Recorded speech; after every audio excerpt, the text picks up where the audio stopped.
we do that like one project at a time until the body's brought back into homeostasis, right?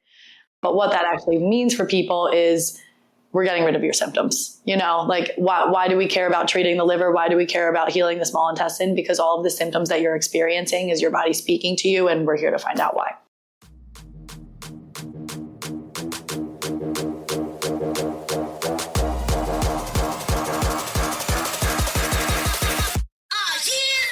Welcome to Suburban Warrior, the podcast that will impact, inspire, and empower you to transform your mindset and become the badass warrior that you are. I'm your host and fellow warrior, Chrissy Pfeiffer, former clinician and corporate marketing exec turned multi-passionate entrepreneur, performance and life coach, and mom to 4 not-so-little warriors.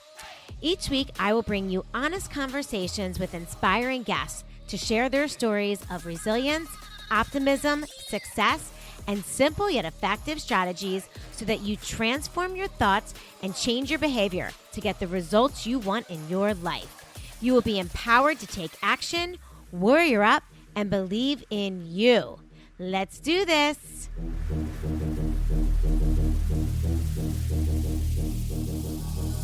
What's up, warriors? Welcome back to the Suburban Warrior Podcast.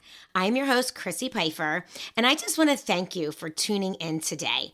I know my listeners are all really busy women with a whole list of to-dos, and I am thrilled that you took this time for yourself today. At Suburban Warrior, we are redefining midlife wellness with grit and grace, and I am thrilled to have you as part of our community. If you love listening, please visit the suburbanwarriorpodcast.com and sign up for our weekly newsletter, where we drop even more information on the latest health and wellness news. And be sure to click the follow and subscribe button so you don't miss any future episodes. So on today's podcast, ladies, I am so excited to welcome back the amazing Nicole Broderick, because she has so much health and wellness information to share with us. We just can't fit it into one episode. So here she is back again to really help guide us through all of the changes that we are experiencing in midlife, help us really find our best selves. We're going to talk hormones. We're going to talk supplements.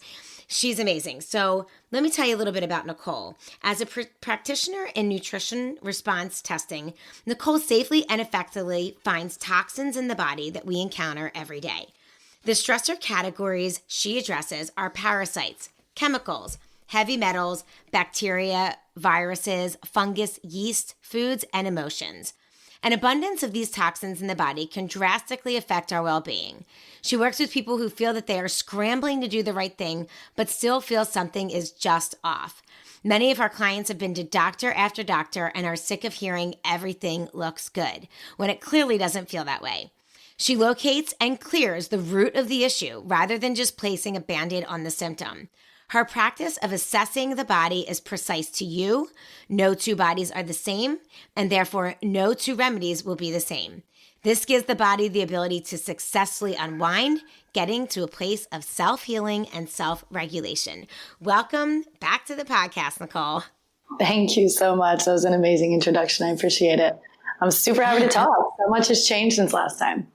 I know. Me too. And like I said, I could literally talk to you for hours and hours because you are such a wealth of knowledge and have so much great information to share. So I'm really excited for my listeners to hear even more from you today. So first, tell us a little bit about your story, because I know you have quite an impactful healing journey that you went through that sort of brought you into this practice. Yeah, 100%. I mean, really, like, the story ends up being such a blessing for me, but unfortunately it's extremely common. And that is what scares me still when I think about it. But, I was early 20s and I was working like a maniac, and I had a really big job and pressure to have the job, and was working on my feet a lot, very active, and was just doing everything I could to keep up and feel quote unquote good. I was eating healthy. I was in the gym every single day, because if I wasn't, I felt like my head was going to explode, and then working, and then also trying to socialize. And one day something happened where right before I moved to New York with the company that was moving me, I had a lot of anxiety around it. And I could just feel my system kind of getting out of whack. And one day I collapsed onto the floor, and basically everything changed from there. After that, I was vomiting, couldn't drive myself home, was like shaking. And this went on for like 2 weeks where I was like supposed to be doing my like California goodbyes and I couldn't get out of bed. Super, super long story short, I ended up moving to New York and just really not feeling good. I was bloated all of the time. I was working all of the time. I was living on coffee, but exhausted all of the time. I couldn't sleep. My skin was breaking out. My cycles were extremely painful. I wasn't eating because everything made me feel sick. But at the same time, I was gaining weight. I was working out more, but still gaining weight. I just couldn't figure it out. And then on top of that, the mental fog and the emotional dysregulation that came along with that was just immense, but so secondary because I couldn't even notice how distant I had become because of how physically unwell I felt. And I'm not really a doctor girl, but it got to a point where I ended up in the ER and at that point hadn't eaten in 72 hours, was like so sick, so bloated, had been throwing up all morning, even though there was no food, like just this crazy kind of symptom. And when they checked everything out, they gave me an ultrasound. They checked to see if I was pregnant. And then once that was clear, they gave me magnesium citrate to drink and sent me on my way. And I remember like telling the doctor, because he was like, well, you know, what's going on? And I had caught him up over the last, what at this point had been like a year. And I was like, and my stomach is so distended. And I remember he looked at me and was like, yeah, it's not that distended. And I was like, I know what I look like, and I haven't eaten in 4 days and really hadn't eaten in like months. Like this isn't right. So just like very frustrated by that, kind of scrambled around, did a lot of my own research, cut out gluten, cut out dairy, cut out raw vegetables, tried to, and some things did support me a little bit. But then I came across a practitioner who does something similar to what I do now. She's actually my partner in New York. And within 2 weeks, I had no symptoms after her first assessment. She found a parasitic infection that had eaten through my gut lining. Therefore, I was responding negatively to any foods that I was putting in my body. And when that was happening, your body is just in a crazy inflammatory state in the first place. So then all other things start to go awry. My emotional system was shot. I couldn't sleep. My whole body was just in dysregulation. So I followed her protocol. And within 2 weeks, all the digestive symptoms had gone away. I felt like the lights in my brain had turned back on. My body was beginning to heal. It was incredible. But then on top of that, I had extreme spinal pain my whole life because of scoliosis. And at that point, I could barely walk up steps, which I was planning on getting spinal surgery. And I never had even told her that issue because I was going to her for digestive support. And I just listened to what she was doing with my body. And she ended up finding Lyme disease in my spine. And when she put me on a Lyme protocol, all of my spinal pain went away. And I have not had any pain or surgery since. And that's when I was really hooked. I just started to think about not only the symptoms that were so glaring that put me in a hospital, but the symptoms that I had been experiencing my whole life. The anxiety, the fatigue, the restlessness, plus the physical pain that was in my body. And once I saw that the body could even unwind symptoms that are over 20 years old, I was totally hooked. Yeah. I mean, I can imagine, it's amazing how when you are able to witness firsthand just how the body is able to heal itself when you can get to the root cause of what is causing the pain and or whatever symptom it is truly amazing. So I can only imagine. I mean, actually, I shouldn't say I can only imagine because I feel like I went through that, much later in life, but I basically was healed of lifelong asthma. And for me, that was like truly witnessing a miracle. I mean, I'm not even, I don't even call myself an asthmatic anymore, but I went through my entire life. And in the last 5 years, I have been completely healed of asthma. So like that, so I get it when something that you sort of live with and you identify with, and it's like, just becomes part of who you are. And then all of a sudden it's healed. It's truly a miracle.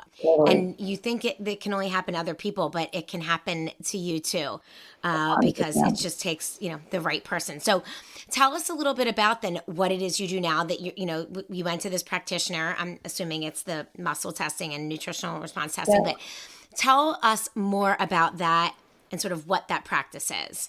Yeah, totally. So the reason that she was able to find multiple things, right, to treat digestive support and or treat digestive issues and treat, Lyme in my spine and physiological pain is because the assessment that I do really just allows the body to speak for itself. So it's a non-invasive assessment of getting into the body and asking the body, okay, body, what is holding you back from healing completely? And you can say anything. So it actually, this style of practice becomes less and less niche as we go and more open of the body as a whole. So we say, okay, what areas are functioning less than optimally? Maybe the thyroid, the liver, the small intestines, the kidneys. And then we focus on one area, depending on what the body says is the highest priority. And then we say, okay, liver, what's holding you back from healing? And we look at stressor kits via frequencies. So we look at common food challenges, common immune challenges, such as viruses, bacteria, fungus, yeast, mold, parasites, heavy metals, chemicals, hormones, mineral deficiencies, or even just the organ being tired itself from years of toxicity. And so then we have, okay, we know what's happening and where it's happening, and now we have to remedy it. So then we use that knowledge I work with 25 different herbs and remedies and a whole bunch of magic stuff back there. Then we pull some things that would help the body either kill parasites or drain the liver or whatever. And as we place these herbs on the body will respond via muscle testing, yes or no. And so that's really how your body ends up building your own protocol.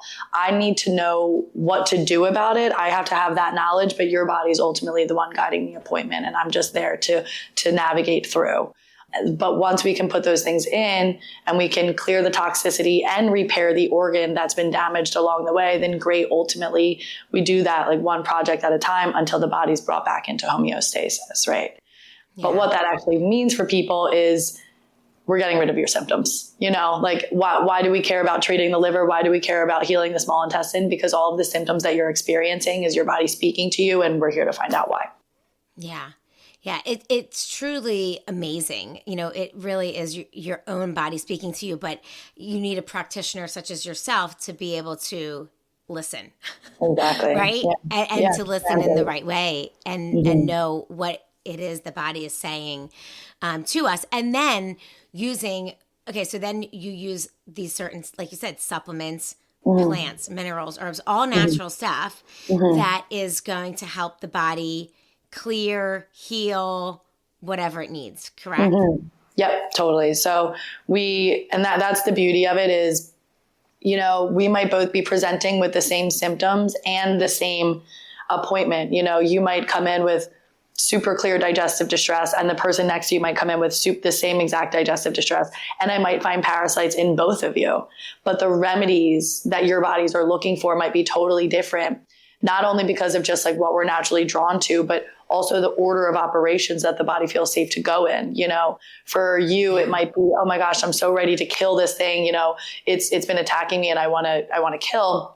And for the next person, the body might go, whoa, like, foot off the gas, break up for a second. I can't kill this thing until we figure out how to detox. So I need you to put in detoxification support, and then we'll try to kill it the next time. Right. And that's really the beauty of like the individuality of it, is that it's not only, we can like Dr. Google all day long and say, oh, my symptoms totally match up with a candida overgrowth. My symptoms totally match up with thyroid dysfunction. But then when we bring it into the room, not only do we say, well, what got you there in the first place, but also how does your body want to go about fixing it? And that's what keeps us safe. Yeah, absolutely. Okay. So I feel like, we talked about it a little bit in the introduction that a lot of women, or not women, a lot of your patients or clients that come to see you are really at the end of their rope, right? They've been to every doctor.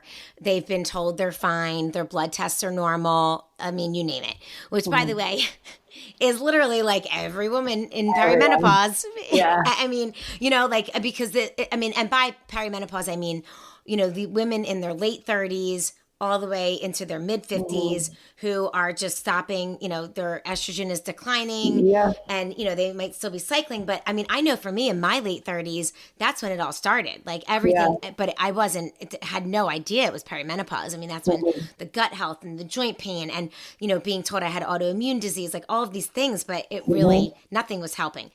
So I'm assuming a lot of people come to you and you probably see a lot of women that are in this like perimenopausal phase because we're not getting answers from other people. Yeah. Is that right? Yeah.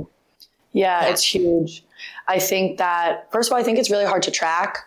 And I think that we are just so uneducated until it's too late.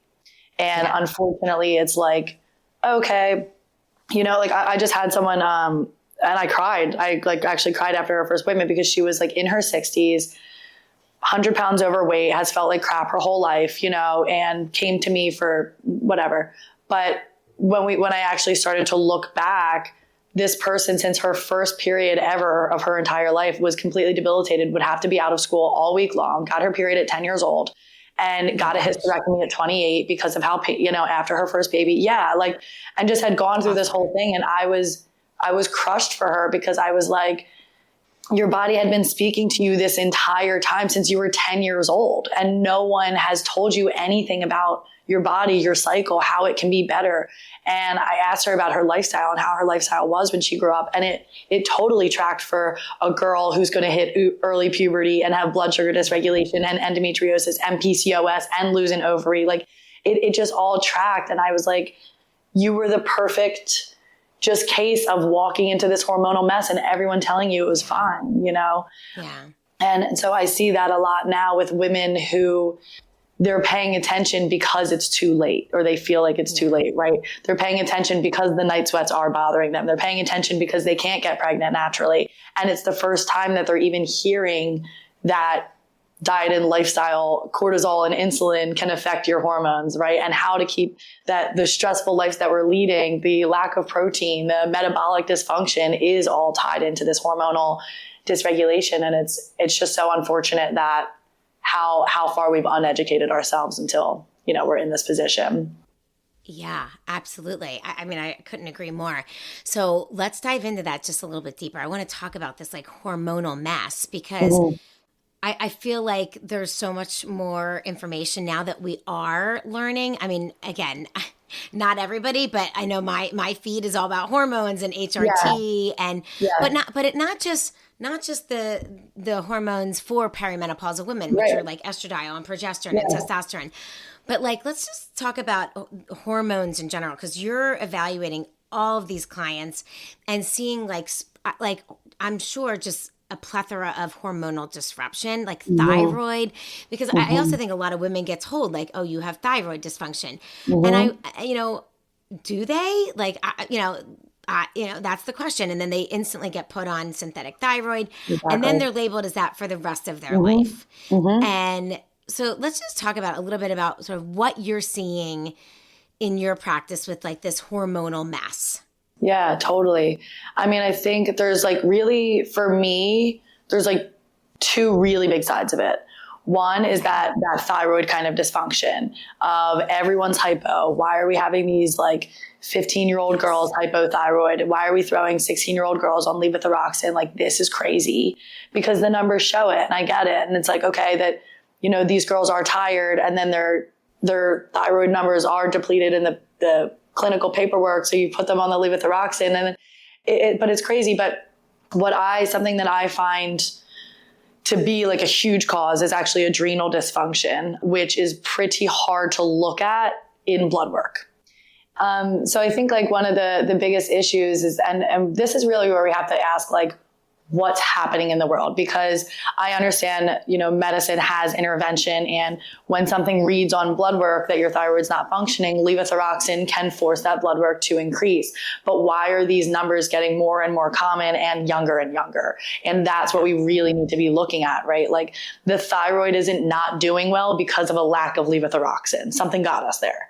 And I see it really in a few ways. One is that the energy triad. So the energy triad is your thyroid, your heart, and your adrenals. Basically, that's your little team that makes you get out of bed in the morning and go, and then also go back to sleep at night.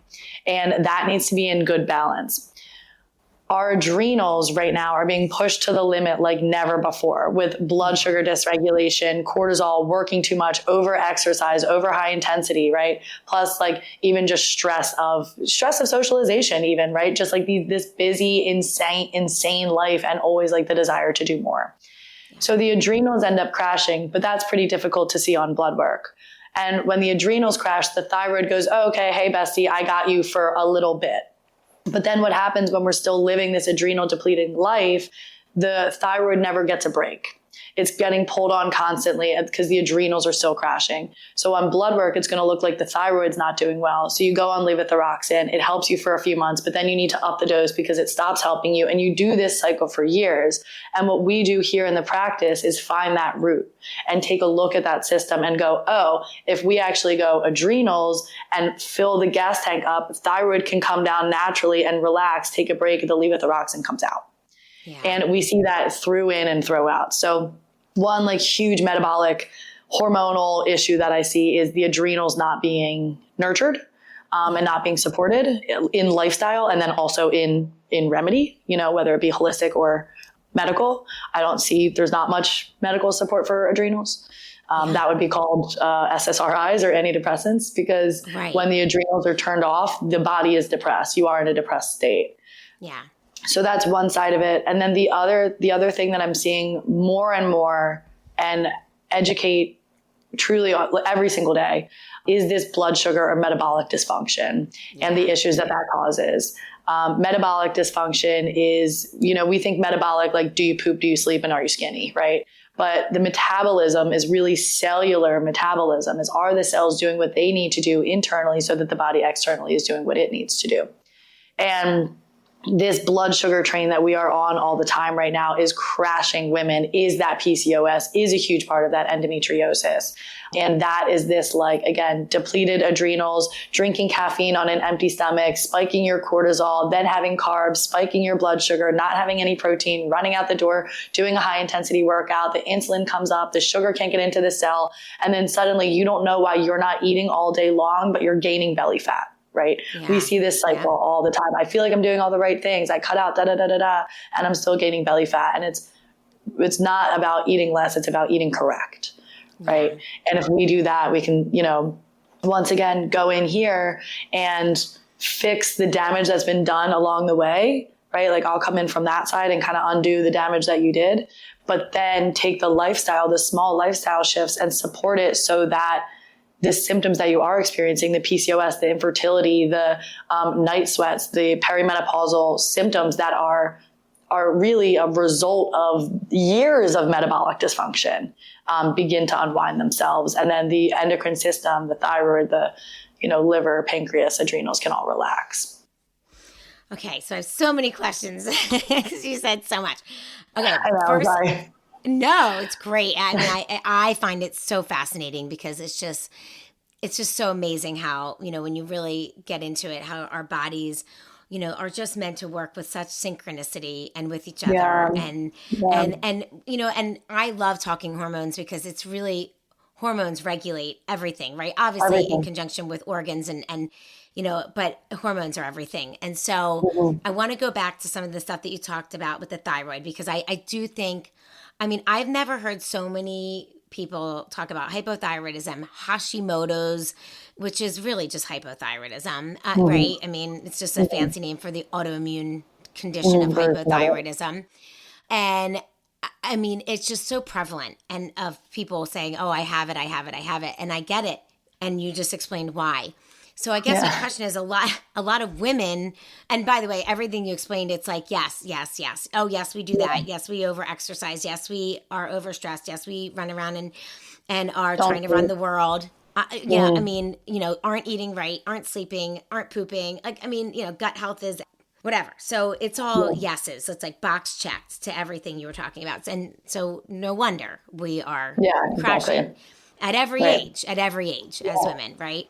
So, but my question goes back to the people that have been told, okay, yes, you have hypothyroidism, and they're put on, some type of synthetic thyroid, and they're on it. Let's just say they're on it for 10 years, 20 years, because people are. Once you get put on it, you don't really get put off of it. So have you seen a lot of women that are able to reverse being on synthetic thyroid in your practice?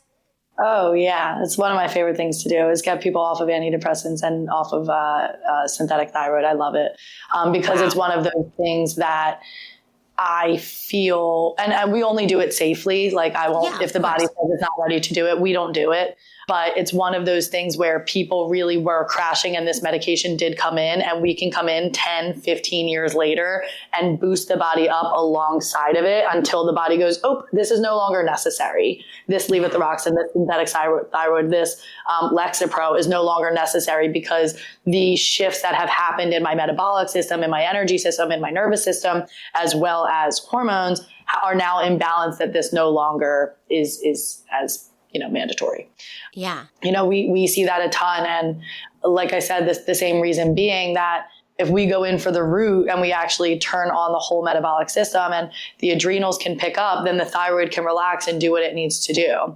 And, there is a difference between hypothyroidism, which is just underfunctioning thyroid, and Hashimoto's or even Graves', because when we're looking at autoimmunity versus just underfunction, right? Yeah. When we're looking at autoimmunity, through and through, it's like a big statement to say, but there is zero autoimmune disease that will exist without infection at play. The body will not attack itself for no reason. Okay. And we have to remember that we might be talking thyroid, but the thyroid is involved in almost every metabolic function in the system. It's a huge involvement in the gut. The liver is the direct backup system for the thyroid.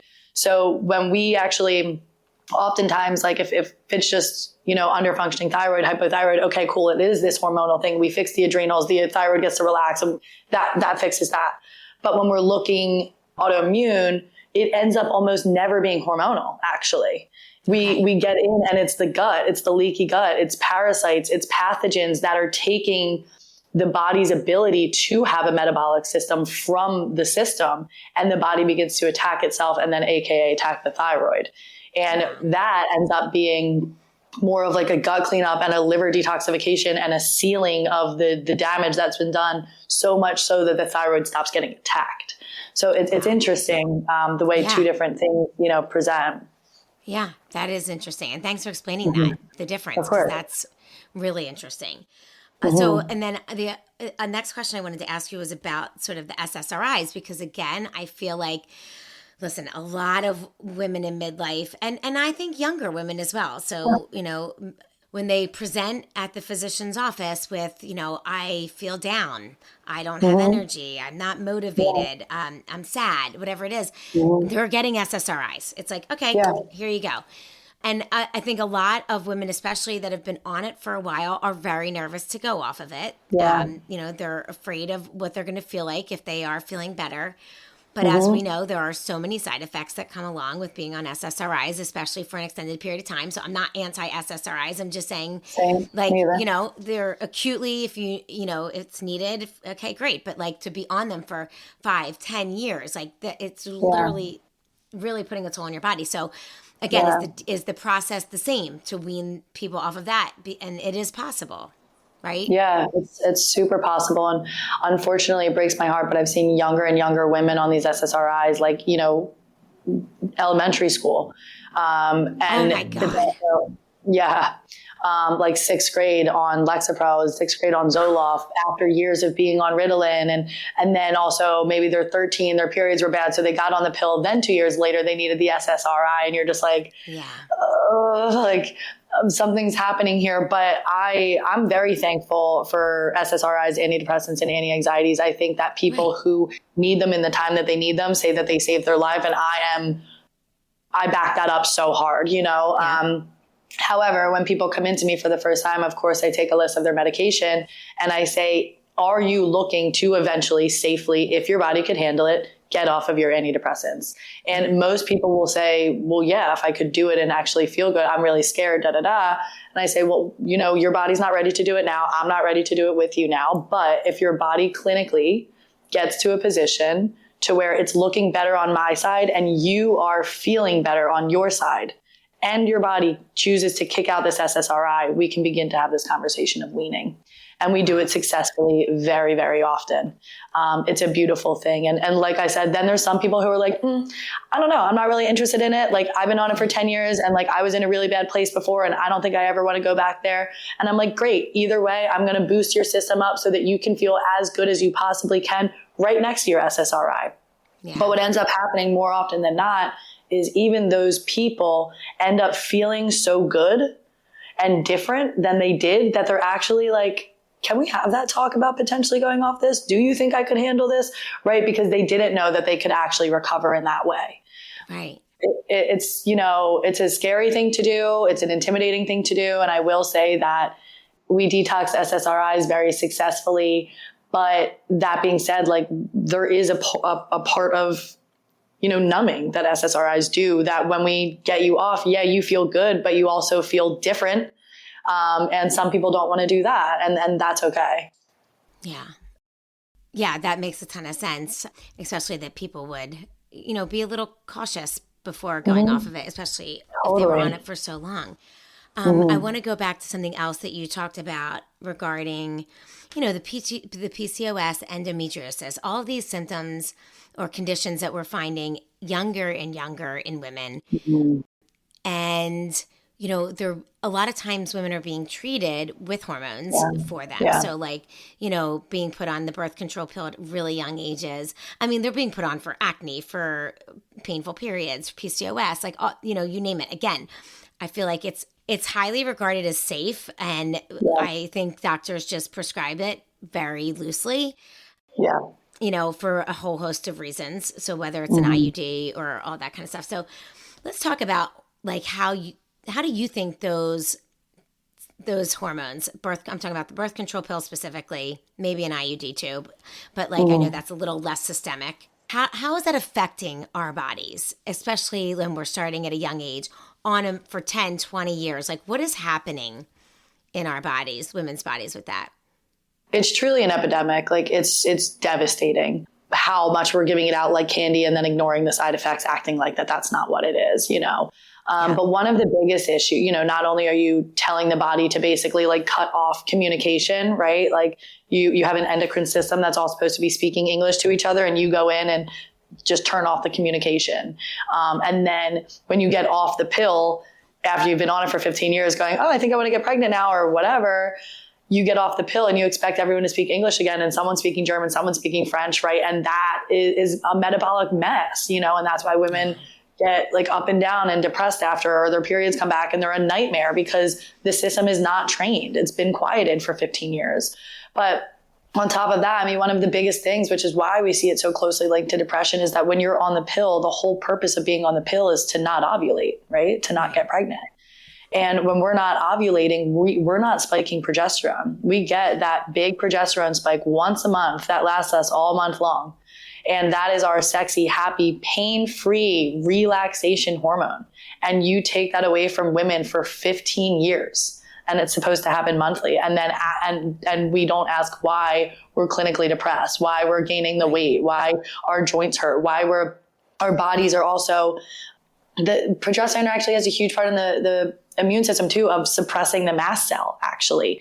Estrogen raises the mast cell, histamine, hives, rashes, right? Yes. And progesterone actually suppresses the mast cell and keeps not only your brain and body calm, but your body, your whole system, immune system calm. So you take that away and we wonder why we're having autoimmune disorders, right? The body attacking itself, these over responses. And it's crazy.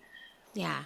It really is. I saw a statistic somewhere that said, I think it was like, if you are on the birth control pill for 10 years or longer, you have a 77% increase in getting hypothyroidism. Yeah, so, you know, again, all these hormonal, like you said, right? You're just cutting off communication, right? Yeah, exactly. And the body is not able to speak with itself and operate how it's properly meant to, and then it's causing all of these other conditions like the PCOS and the endometriosis, and it's just like this awful cycle of events that is happening in young women, younger and younger, which is the scariest thing. Younger and younger, yeah. It's almost like an oppressive state. The way I kind of visualize it is like the body, you know, 12 years old getting a period, and the reason the periods are so bad now is because what we're being born into, the minerals in our soil, like we're just up against more than our parents were. What's happening in utero is so different than what it used to be, right? The food that we're naturally given,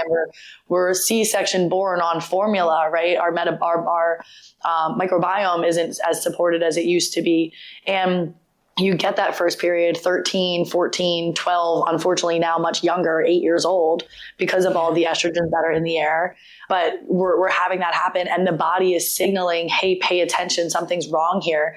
The wrong thing isn't getting the period. The wrong thing is that the body is doing it wrongly.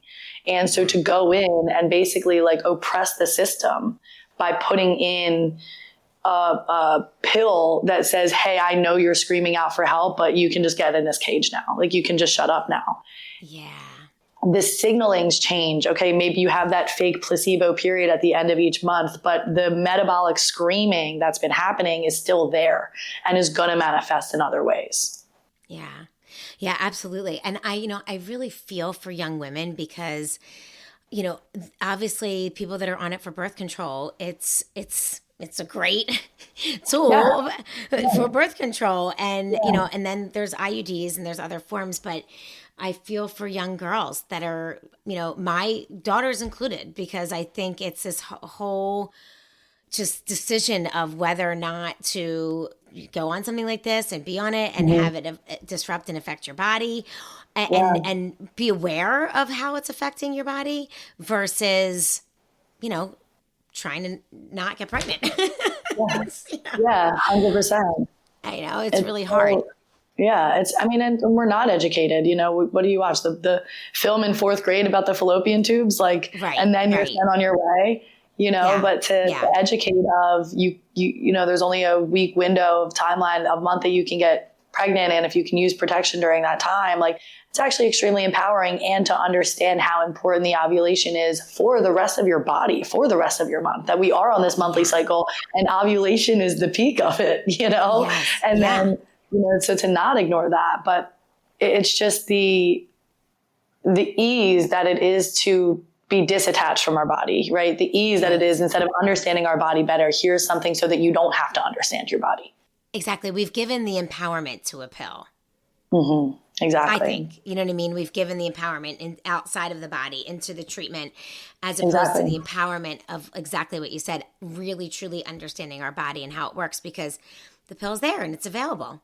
So it's an easy, and I do think it's an epidemic, and it's getting worse and worse, and with younger and younger women, and it's a little scary. Yeah. So that's why I really wanted to kind of talk to you about that, especially too, like what you said about all of these symptoms, especially with metabolic dysfunction, they're causing just extreme fatigue and numbness. And so then the solutions are over caffeinating, drinking coffees all day, the energy drinks, we all do it as a society. And it's also leading to our downfall. Hugely. Yeah. It's all a cycle, right? It's we're all so focused on running faster and looking forward that we forget to just stand in our tracks for a second and take inventory and be what have I been doing? What have I been feeding myself? What have I been mentally feeding myself? What have I been doing in my lifestyle? What are the changes that I've made? Oh, I'm suddenly depressed 2 years later. I did get on the pill 2 years ago. It's we are constantly running and stacking instead of taking a look and being hold on, what have I been treating myself with? Yeah. And I think that you bring up a great point of really understanding and looking back about what it might have changed in your life, whether it is, maybe you went on any kind of medicine or whatever, because medicines take a while to kind of kick in, right? So maybe it was 6 months ago or a year ago that you went on the pill, but you're developing these symptoms now, but it takes your body that long to kind of regulate. And then once you go off of it, it's going to be the same, right? It takes your body that much time, unless they're seeing a practitioner like yourself, where, you're able to kind of really, make that process a lot faster because your body is speaking to you. Okay. So obviously nutrition is first, eating the right foods, eating whole foods. I hope that by now anyone listening to this podcast knows that that's what we talk about, nutrition first on this episode, because it is everything. But supplements, the point that you brought up earlier, our soil is just, the minerals and everything that it's just stripped. We're not getting it from our food sources anymore. And we truly do need the supplement. And I know you work with a ton of supplements. And so tell us, are there any supplements that you think maybe women in midlife are hands down, almost everybody needs it? Magnesium and B vitamins for sure for women in midlife. I think that, I mean, there's so much, like, I have some huge staples that are very specific that I think women in midlife who are feeling fatigued and tired and heavy and the weight and the needing more coffee and the 3 p.m. crash, when we go in and fix the adrenals, like I love a supplement called Drenamin that's just like straight up adrenal desiccated, glandular, kicks it right into gear. Like I love that. But it's not for everybody. But that being said, I do think like when looking at minerals, magnesium to relax the nervous system, to relax contraction in the body, to also be the key to allow fat cells to open up as well and detox, as well as so many neurological communications. So a lot of pain, things like that. Is there a certain type of magnesium that because like, is it glycinate, L-theanine, like any specific one that you think is better than the other? Or do you think? I do think generally people do pretty well on glycinate. There's one called Trimag, I think does really well. I think, magnesium glycinates can do great. I really love one by Standard Process that's called Easy MG.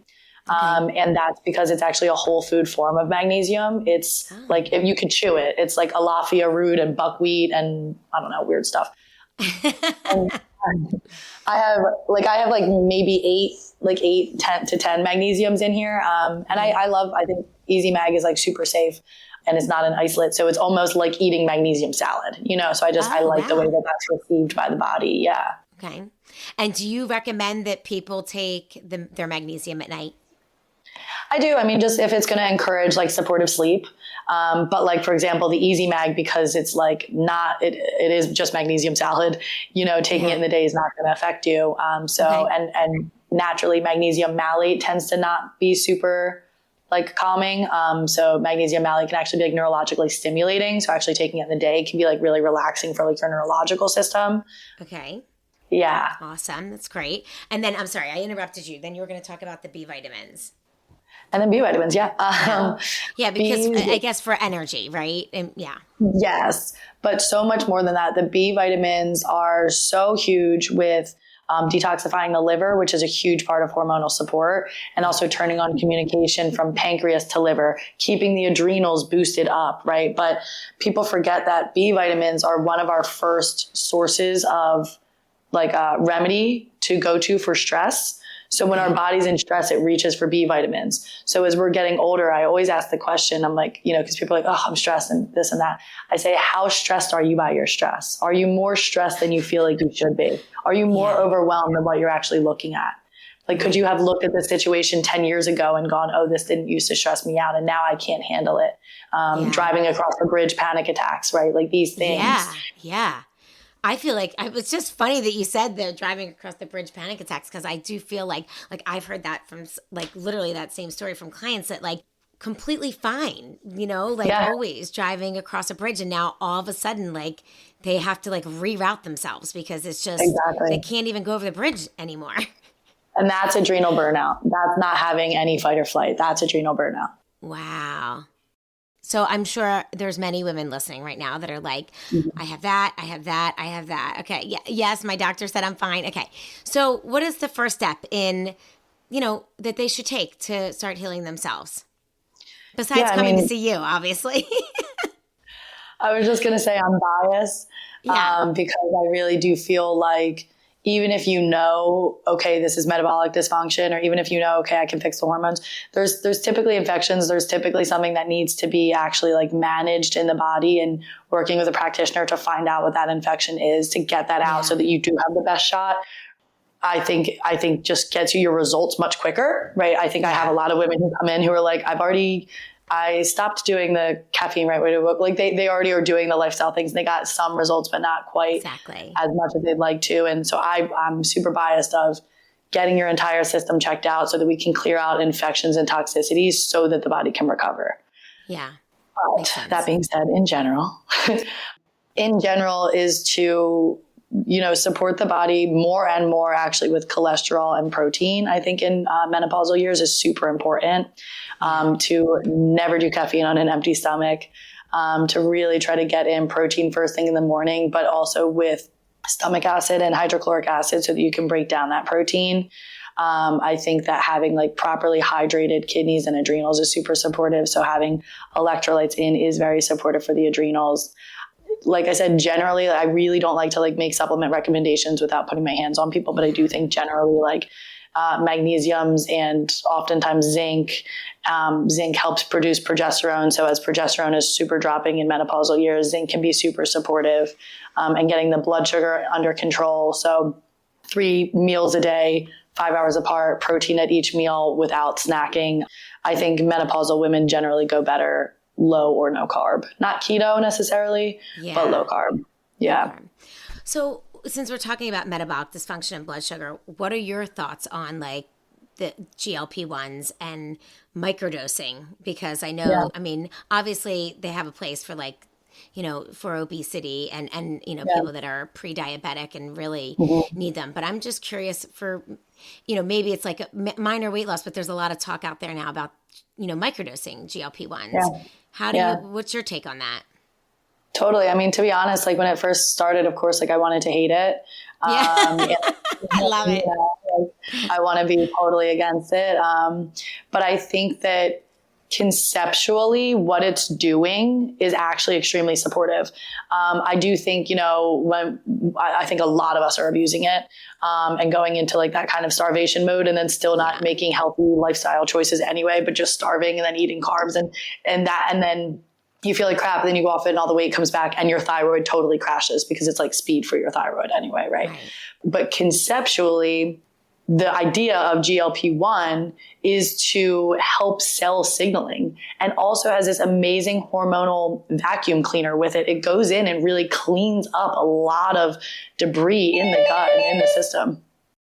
You know, here, my like best GLP-1 is like lifestyle shifts, obviously, because you can, and actually vegetable fiber stimulates the hormone GLP-1. Like it's amazing. And it's vegetable fiber is an incredible cleanup system and actually binding system for your body. It's incredible and stimulates the hormones to be satiated, and protein stimulates hormones to be satiated so that you're not just on this blood sugar train of being starving all the time. Like, you know, we can do this naturally. And for me, GLP-1, like in here, is like chromium, inositol, berberine together, paired with hydrochloric acid to make sure that the signaling, and CoQ10, to make sure that the signaling of the insulin, when the body goes, hey, I need sugar, and there's all of this sugar around in the blood, but it's not getting into the cell. That's when our body, we start having cravings. We want more carbs, right?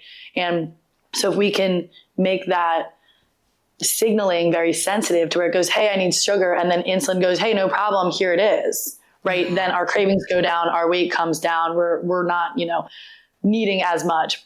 But in general, I do feel like where we have been driven to metabolically because of hormonal dysfunction and lifestyle, I do think that there is some benefit for people who are microdosing GLP-1, because I do also think that if it's kind of going to get us ahead, you know, in a way, there's also a lot of like neurological cleanup that happens when GLP-1 is present.